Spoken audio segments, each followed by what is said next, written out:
नमस्कार, मैं डॉक्टर सुनील आर्य और आयुर्वेद पंचगव्य उसी की जो हमारी संतों की ऋषियों की परंपराएं हैं उसी विधि से हम लोग चिकित्सा करने का प्रयास करते हैं और अलग अलग परेशानियों से अलग अलग रोगियों से हमारा ये प्रयास रहता है कि बहुत ही सरल तरीके से जो असाध्य रोग हैं उनका चिकित्सा की जाए। तो ऐसे ही एक असाध्य रोगी आज हमारे साथ बैठी हैं मिसेस मधु जी, जो उनके हस्बैंड उमेद पाल जी भी हमारे साथ, उमेद सिंह जी भी। तो मधु जी, सबसे पहले आप बताएं, क्योंकि एक आध बीमारी नहीं थी, बहुत सारी समस्याएं थी आपको जब मेरे पास आप आई अक्टूबर 2022 में। हाँ जी, अक्टूबर से 13 अक्टूबर को आप पहली बार मेरे पास आई थी। उस समय आपको एक्यूट रीनल डिजीज यानी कि किडनी की समस्या थी बहुत बड़ी। हाँ जी, फैटी लीवर काफ़ी ज़्यादा था, नसों में बहुत ज़्यादा प्रॉब्लम थी और पेट में गैस बनना, एसिडिटी रहना, यूरिन इन्फेक्शन, बैक पेन और लगातार उल्टी जैसे आते रहना। हाँ जी, ये आपको समस्या उस समय थी। नमनेस, हाथों में सुन्न हो जाना, हाथ पैर। हाँ जी। तो क्या क्या दिक्कत थी, कैसे आपको फिर आप अपने बताइए उस समय की समस्याओं को शुरू करिए, पहले बताइए। नमस्कार। मेरा बहुत सारी प्रॉब्लम थी, मतलब यूँ लगा लो कि अब लास्ट में ये हो गया था कि मैं बहुत परेशान हो गई थी जिंदगी से। मतलब ऐसे नहीं अब वही मैं शायद पता नहीं कितने दिन जीऊंगी। मैं बच्चों को भी ये शायद ये कहने लग गई थी, पता नहीं बेटा मैं कितने दिन की हूँ मतलब ऐसे। यूँ सोच हो गई थी कि वही बच्चे बहुत छोटे छोटे हैं अब और जियोगी बहुत नहीं, जी नहीं प्रॉब्लम हो पाऊंगी अब। गई। हाँ अब मतलब ये हालात थे। तो दर्द होता था बहुत ज़्यादा। दर्द भी होता था, काम भी नहीं होता था, बच्चे छोटे थे, करना भी था। और जब डॉक्टर के पास गए, रिपोर्ट करवाई तो उन्होंने कहा कि डायलिसिस पे चले जाएं। किडनी ने 85% काम करना बंद कर रखा है। अच्छा। और लीवर भी फैटी है और भाई आप 2-3 महीने दवाइयों पे चलेंगे, उसके बाद डायलिसिस चल जाएगा। और बीपी की दवाइयाँ तो कितने साल से खा रही 4 थी? साल। 4 साल हो गए रेगुलर बीपी की दवाइयाँ खा रही थी। बीपी की दवाई खा रही थी। तो बीपी बीपी की इतना दवाई हाई हो जाता है कि स्कूल से ही फोन करना पड़ा करता कि मैं घर नहीं आ सकती, यहाँ पे रास्ते में आ जाओ। और मेरे उसके को ले बाद जाओ। हाँ, उसके बाद सीधे हॉस्पिटल जाया करते।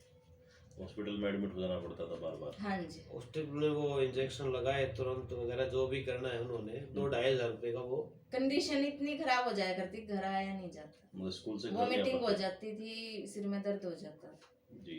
तो उमेश जी, आप बताइए, क्योंकि वो कहते हैं ना, कहीं घर का कोई भी एक सदस्य बीमार हो जाए तो बाकी सारा परिवार बहुत दुखी हो जाता है। तो कहाँ पे आप इलाज ले रहे थे इनका उस समय? बहादुरगढ़ में हॉस्पिटल है, दीवान हॉस्पिटल जी और डॉक्टर निखिल गुप्ता, वैसे बड़े अच्छे डॉक्टर हैं जी। उन्होंने मतलब तकरीबन दवाइयाँ उन्हीं से ले रहे थे। फिर उन्होंने जो है लास्ट ये कह दिया था भी अब मेरे पास इलाज नहीं है। अच्छा, डॉक्टर निखिल गुप्ता ने हाथ खड़े कर दिए? हाथ खड़े कर दिए थे भाई अब नहीं है, अभी किडनी की ऐसी कंडीशन है कि अब कैसे सर्वाइव कर पाऊंगी। अब ये डायलिसिस पे ये हो गया, क्रिएटिनिन 2 पॉइंट कुछ ऐसा था, 2.5 या 6 था जी। तो दर्द वगैरह रहना सारे शरीर के अंदर, ये चमक चमक ये होना, ये सारे स्टेशन और फैटी लीवर, उकलाई, मतलब ये सारी कंडीशन मतलब ये ऐसा हाथ था। पैर पे सोई आ जाया करती, मुंह पे भी सोई आ जाया करती। हाँ, पूरा मुंह सूज हाँ जाता था। सूजन होती थी। फिर मैं भाई ये तो बड़े मुश्किल काम है। फिर वो मैडम ने आपका हवाला दिया था, डॉक्टर सुनील आर्य जी हैं।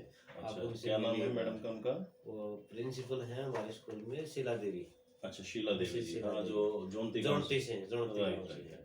हाँ, उनका भी इलाज चला था यहाँ पे हाँ एक्चुअली जी। पहले ना, शीला हाँ जी का। उन्होंने भी तो, उनके तो गाल ब्लैडर में स्टोन था ना। हाँ जी, हाँ जी। तो डॉक्टर तो ये कहते हैं गाल ब्लैडर में स्टोन जो है तो कि गॉलब्लैडर निकालना पड़ेगा। तो इनका भी तो गाल ब्लैडर मेरा निकल हुआ चुका है। है। हम पहले पहुंच जाते तो हो सकता है हमारा ही बच बच जाता। जाता।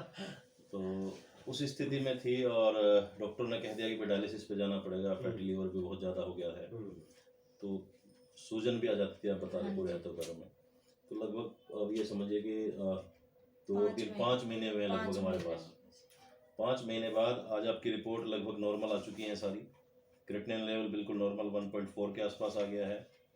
लीवर भी मैंने आज जो चेक किया बिल्कुल ठीक आ रहा है। ब्लड रिपोर्ट सारी ESR वगैरह जो बहुत ज़्यादा बड़े थे वो भी लगभग सब नॉर्मल आ चुके हैं। फील कैसा हो रहा है अब आपको? बहुत अच्छा। आज तो खुश है ना। अब लगती है कि मैं कभी इतनी ज्यादा बीमार थी कभी। वैसे हाँ, ऐसा लग याद रहा है आती कि है भाई तो हमें भगवान मिल गए कि भाई हम ठीक आपका है। बहुत बहुत धन्यवाद। नहीं, धन्यवाद तो आयुर्वेद का है, अब यूँ पंचगव्य लगता का है कि है, हाँ कुछ साल अपने बच्चों के साथ थोड़े बड़े हो जाएंगे वो। नहीं, वास्तव में हमारे यहाँ पे चिकित्सा पद्धति ईश्वर की कृपा से वही है कि बड़ी बीमारियां भी जो बिल्कुल असाध्य, जिसको घोषित कर दिया जाता है, एलोपैथी के बड़े बड़े डॉक्टर जिसको जवाब दे देते हैं कि भाई अब हमारे हाथ में नहीं रहा कुछ भी, तो जब वो पेशेंट यहाँ पे आएंगे तो गौ माता की कृपा से और जो हमारे आयुर्वेद के ऋषियों की परंपरा है उस विधि से हम लोग कोशिश करते हैं कि जो डिटॉक्सिफिकेशन कोर्सेज किए जाते हैं यहाँ पर और जो दवाइयाँ दी जाती हैं, तो बहुत ऐसा नहीं लगता कि भाई बहुत ज़्यादा कुछ परेशानी हो रही है। हंसते खेलते ट्रीटमेंट हो जाता है। बड़ी बड़ी बीमारियां चुटकियों में हंसते खेलते ठीक हो जाती है। समय जरूर लगता है, 4 से 5 महीने 6 महीने भी लग जाते हैं, लेकिन 6 महीने में उन जो 6 साल से 8 साल से चली आ रही बीमारियां हैं वो बिल्कुल। अच्छा, बीपी की दवाई अब खानी पड़ती है क्या? नहीं, अब तो काफी दिन हो गए। बीपी की कोई दवाई आपको एलोपैथी की नहीं ले रहे हो? नहीं। और कोई एलोपैथी की दवाई? नहीं, सारी दवाइयां बिल्कुल बंद हो चुकी हैं। कोई एलोपैथी की दवाई अब आपको नहीं ना है, कोई ना दवाई किडनी की, ना लीवर की, ना बीपी की, और कोई बीपी भी अब आपका शूट नहीं करता है। जो 200 के आसपास आप बता हाँ, रहे, 200 एकदम से बीपी हाई। हाँ, 200 हो जाया करता था, तो अब तो कभी मुझे लगता है 2-3 महीने से तो शायद ये नहीं हुआ होगा। हाँ नहीं हो। तो बीपी बिल्कुल ठीक हो गया। लोग कहते हैं कि बीपी की एक बार दवाई शुरू कर दें तो जीवन भर खानी पड़ती है। मुझे ये कहा था डॉक्टर ने, मेरे को 4 साल हो गए थे दवाई खाते। 4 साल से खा रही थी आप? हाँ, डेली हो गई थी मेरी। तो मधु जी इसका उदाहरण है। जो जिनको विश्वास नहीं होता, मधु जी से बात कर लें। आप जो है बता दीजिए अपने बारे में कि जिसको विश्वास नहीं कि भाई बीपी की दवा छूट सकती है, आपकी छूट चुकी है। हाँ जी। 3 महीने से कोई बीपी की दवाई नहीं है और बीपी कभी हाँ। शूट नहीं हुआ है। हाँ जी। तो ये बहुत बड़ी एक आयुर्वेद की, पंचगव्य की एक कृपा है। तो आप लोगों को क्या बताना चाहेंगे?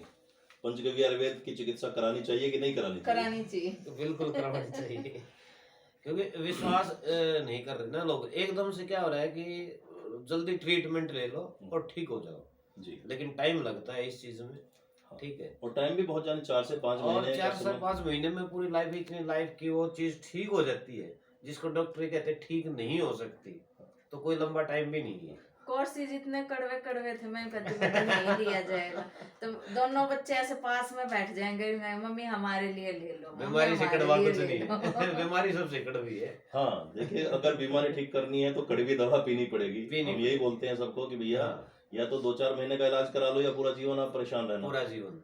तो मीठी दवाई हम नहीं देते हैं, दवाई हमारी कड़वी हो सकती है, लेकिन वो कड़वी दवा ही आपको ठीक करेगी बिल्कुल सही। और जड़ से बीमारी को ठीक करते हैं। सबसे बड़ी हमारी जो हमारी इस विधा की जो खूबी है वो यही है कि बीमारी को जड़ से खत्म किया जाता है। मैनेजमेंट नहीं है हमारे यहाँ पे कि भाई थोड़े दिन उसको दबा के रखो, मैनेज करके रखो, जीवन भर दवाई खिलाओ, ऐसा नहीं है। अब आप, मुझे लगता है कि ये हमारी जो दवाइयाँ हैं ये भी हम आपकी बंद कर देंगे सारी। तो ना आपको आयुर्वेदिक दवाई खानी है और ना एलोपैथिक दवाई खानी है। बस जो हम परहेज, दिनचर्या जो बताएंगे उसको आपको फॉलो करना है और जीवन भर आप खुश रह सकते हैं। आपका बहुत बहुत धन्यवाद। बहुत बहुत धन्यवाद कर रहे हैं हम। नमस्ते, नमस्ते, नमस्ते। नमस्ते।